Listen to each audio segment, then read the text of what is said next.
Hi everyone, by now I'm sure you've seen all of the cool renders for Mighty Epic Wars, all of our excellent miniatures, including our fantastically fun dragons, everything from the cavalry to the wolf riders to the rangers.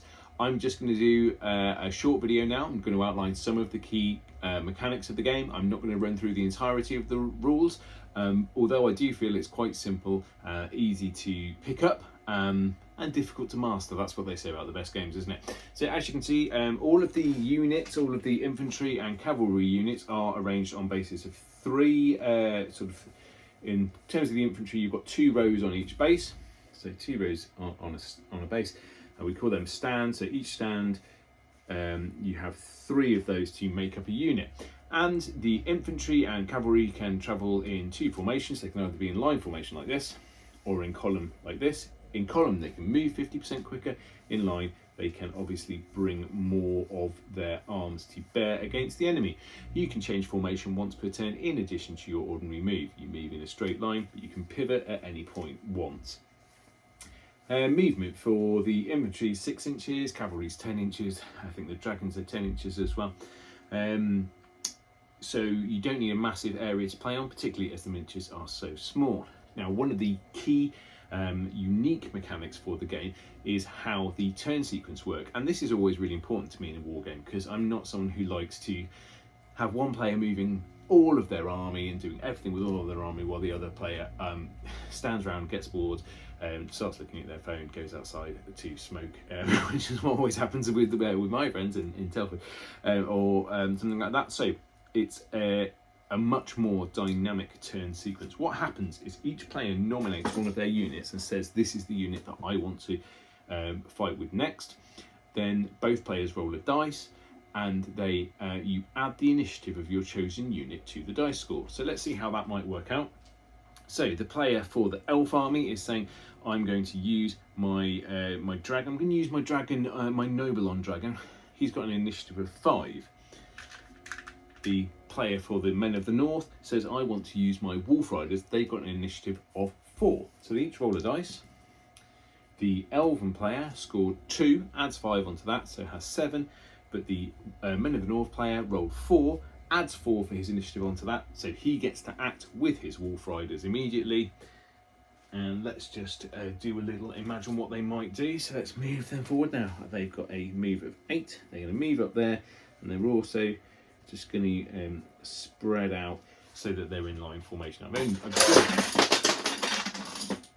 just realised, as well as knocking over all my dice, that I've only got 2 stands of them there because the other one's upstairs waiting to be painted. So they move there. They haven't got any ranged weapons, so they can't fight. Now, they might put themselves in a precarious position because now the other player has to move with his dragon. He can move 10 inches, so he's going to fly into combat. One of the other key mechanics, so that's how the turn sequence works, so then you keep doing that until everybody's moved.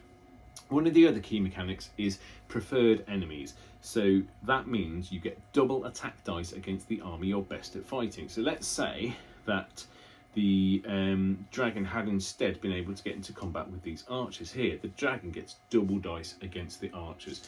So the dragon gets 6 dice for its normal melee attack. It also gets 6 dice for a fire breathing attack. The vast majority of units, all the other units in fact, only get 1 attack each turn. It's just the dragons that get 2, but you can combine them together. You need to roll the same either way. You need to roll 3 to hit because that's the skill of the dragon rider, and a 4 to beat the armor value of the rangers. But because they are fighting against rangers who are archers, they double those dice. So they're going to roll all of those 12 dice again. In fact, I'm going to roll them all at the same time, so I need another 12 dice. Let's get 5, 6. Now, the reason that you want to roll them all at the same time is because of the rage mechanic. So, as well as the double dice mechanic, we're looking for rage. Now, what does that mean? On any attack, a 6 is a critical hit. You don't have to then beat the enemy's armor to score a wound. It goes straight through. But if you roll 3 6s, they don't just do 1 critical wound, they do D3. If you roll 6 6s, which is possible using your double dice, you can get, you do D6 damage for each one. In this case, I've rolled 4 6s. So, I've also rolled a bunch of misses. Those misses don't do anything. obviously, perhaps. These hits, these normal hits, they now need to roll a 4 or better to beat the armour of the Men of the North, and that is 5 hits. But these 4 here, they are all going to do D3 wounds. I've got some D3s here. So in addition to the normal 5, I lost one of the D3s, I've got 3, 5, 7, 8. So that's a total of 13 wounds scored in that single attack by the dragon. Now, are the Rangers going to be able to save any of them? So they are wearing armour, so they get a save, but it's just standard armour. So they only save if they roll a 6. And I've rolled 3 saves there, which means 10 wounds, which means they lose 1 stand. So each stand for these troops, and for a lot of the troops, each stand has 10 wounds. I would say that's standard across the majority of them. So they've lost a whole stand, and now that means they have to take a morale test, which means they need to roll their initiative or lower.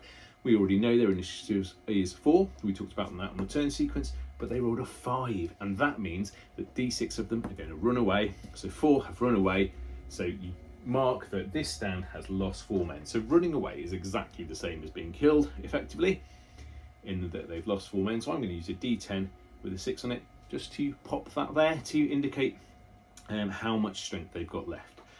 So in terms of the double dice system, spears get double dice against cavalry, cavalry get double dice against swords, swords get double dice against spears. So that's like a rock, paper, scissors system for your basic infantry.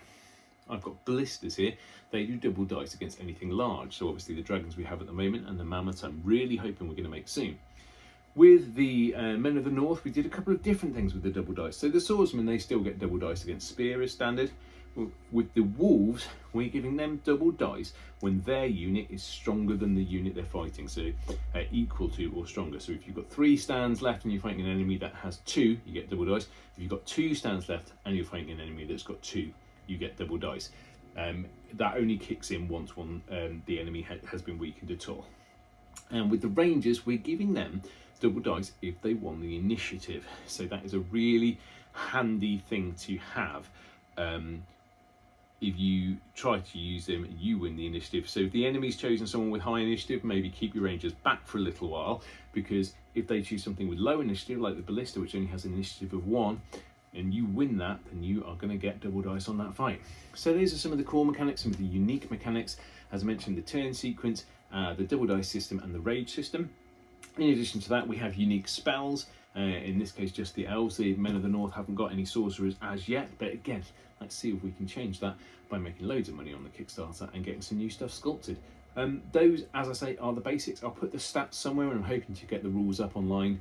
The draft rules up online for everyone to be able to have a look at really soon. Let me know if there are any questions. Let me know here, let me know on the Kickstarter, let me know on TikTok, on Twitter, wherever you find me. Thanks very much.